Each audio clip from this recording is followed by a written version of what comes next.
তলটা আছে সেখানে আলো ফেলবো, আবার ফিজিক্সের যে সারফেস সেখানে আলো ফেলবো।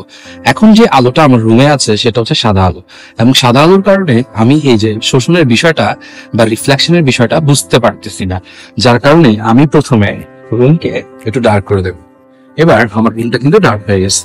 এখন আমি যেটা করব সেটা হচ্ছে আলো ফেলবো। এই যে আমি একটা একবর্ণীয় আলো ব্যবহার করছি, গ্রিন লেজার। তো এই লেজারটা যখন আমি হোয়াইট সারফেসে ফেলতেছি তখন কিন্তু এটা একদম পারফেক্টলি রিফ্লেক্ট করতেছে, কিন্তু এটাকে যখন আমি ফিজিক্সের পিএ নিয়ে গেলাম তখন কিন্তু এটা রিফ্লেকশনটা কমে গেছে। এই যে ব্যাপারটা, এখান থেকে কিন্তু আমরা বুঝতে পারতেছি যে আলো শোষণ হচ্ছে। এবং আমি আপনাদেরকে একটু দেখাই, এই যে আমি রিফ্লেক্ট করতেছে পুরো আলোটা কিন্তু দেখেন রিফ্লেক্ট করতেছে, বাট এটা যখন ফিজিক্সে চলে যাচ্ছে তখন কিন্তু রিফ্লেকশন অনেকটাই কমে যাচ্ছে। দেখতে পাচ্ছেন?